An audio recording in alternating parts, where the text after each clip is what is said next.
When May first arrived in the bustling city of Brightport, her heart pounded with excitement and fear. She had been studying English for 2 years in her hometown, but speaking to strangers in the street was an entirely different challenge. Each morning, she woke before dawn to review flashcards of vocabulary. Words like journey, confidence, and conversation. Yet when she opened her mouth, the words seemed to tangle like broken threads on a loom.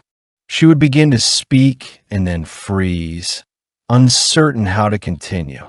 Despite her struggles, May held tightly to a simple dream: to one day speak English as smoothly as she whispered her hopes in the quiet of her room.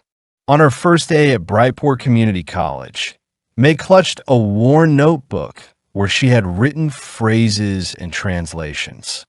At orientation, students were paired for icebreaker activities.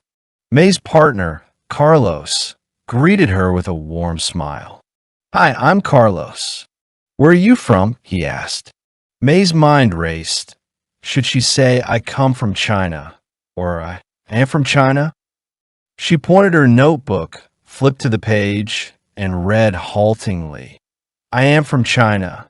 Carlos nodded encouragingly and responded slowly, "Welcome. I'm from Mexico."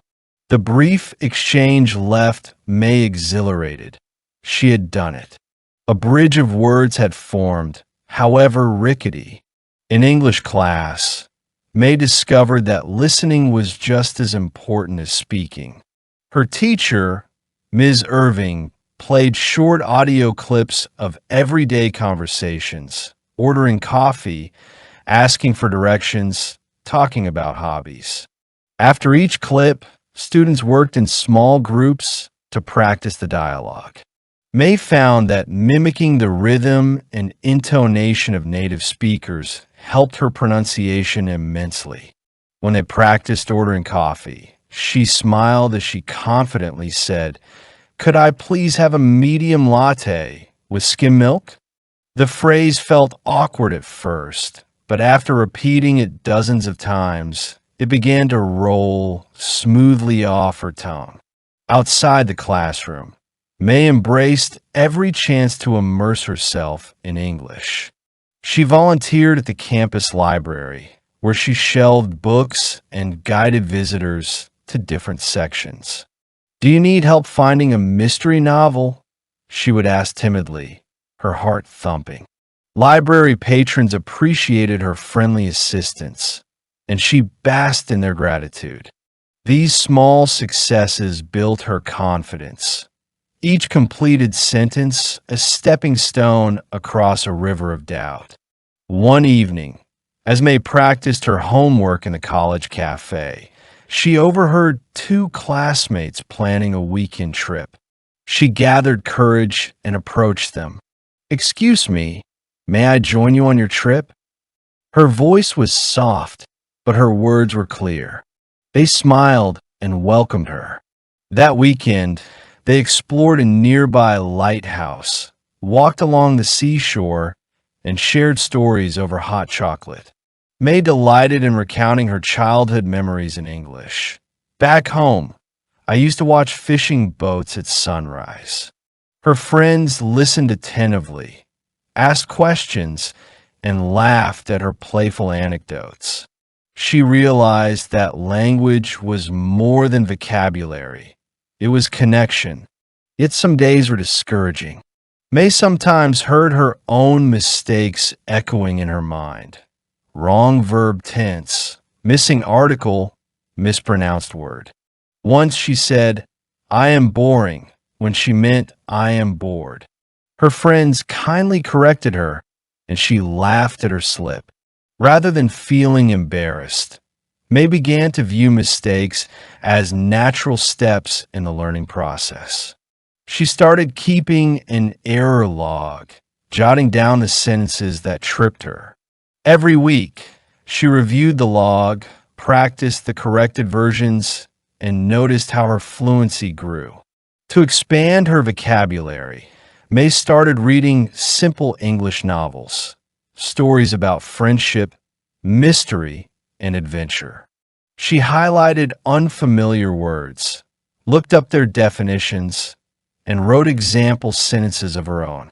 Soon, she was not only understanding the text, but also feeling the thrill of finishing chapters without stopping to translate every phrase. One afternoon, she closed the novel and realized she knew the meaning of the title, Whispering Shadows, without checking the dictionary. A warm sense of accomplishment spread through her. May also discovered the joy of watching English language films and shows with subtitles. At first, she read the subtitles more than she listened to the dialogue. But as she watched the same episodes repeatedly, she began to hear common phrases and idioms. Hang in there, beat around the bush, once in a blue moon. These expressions started to make sense.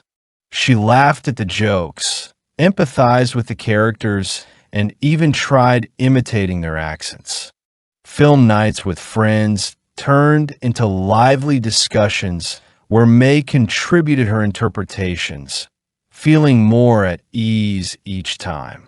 As the semester progressed, May's progress was undeniable. During a midterm oral exam, she stood before a panel of professors and spoke for 3 minutes about her goals in Brightport. Her introduction flowed. My dream is to become an English teacher. I want to help others overcome the fear of speaking. She described her volunteer work, her language exercises, and her dreams of fluency. The panel nodded, impressed by her clear structure and confident delivery. Encouraged by her success, May decided to face her greatest fear: phone conversations. She signed up for a language buddy program that paired her with a native English speaker, Helen, for weekly phone calls. Their first call was agonizing. The echo, the unfamiliar speed, the absence of facial cues. It felt like jumping into deep water without a life vest. May stumbled over words and apologized repeatedly. Helen reassured her, "Talking on the phone is hard for everyone. Let's just chat." After dozens of calls, May found herself laughing at jokes over the phone, sharing stories, and even using phrasal verbs correctly. The phone, once a source of dread, had become a powerful tool. With summer approaching, the college hosted an English in Action fair featuring booths on cooking classes, dance workshops, and storytelling sessions. May volunteered to lead a beginner conversation table where newcomers could practice greetings and simple questions. She prepared flashcards, conversation prompts, and a welcoming smile. When shy students approached, May guided them gently. Ask your partner, "What is your favorite food?" She listened, corrected kindly, and celebrated each success. Watching others blossom under her guidance, May felt a deep sense of pride. She was no longer the nervous newcomer, but a confident helper. One afternoon, as May reviewed her journey, she realized how far she had come. Her broken words had transformed into clear sentences. Her stumbles had turned into strides. She remembered the early mornings of cramming vocabulary, the shaky icebreakers, the storms of self-doubt. Each challenge had been a lesson, each correction a gift.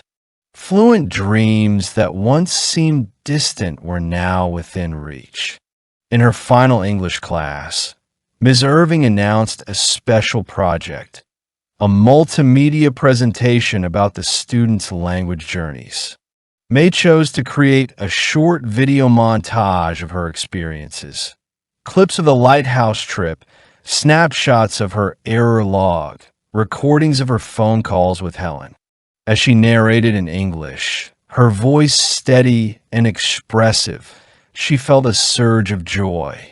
Each word was a testament to her perseverance, each phrase a milestone. On the day of presentations, May stood before an audience of classmates, professors, and guests. The lights dimmed, and her video began. Scenes of hesitant beginnings gave way to laughter, confident speech, and shared experiences. When the video ended, the room erupted in applause. May stepped forward, her heart full, and spoke, "Thank you for listening to my story. I started with broken words, but because of your support, I dream fluently now." Tears glistened in her eyes, tears of pride, relief, and gratitude. As May looked out at the smiling faces, she understood that learning a language was more than memorizing grammar rules. It was about embracing mistakes, taking risks, and connecting with others. Her journey from broken words to fluent dreams had transformed her, not just into a speaker of English, but into someone who could inspire and help others. And as she walked out into the bright afternoon, her mind buzzed with new words waiting to be learned, new conversations waiting to happen, and dreams more vibrant than ever before.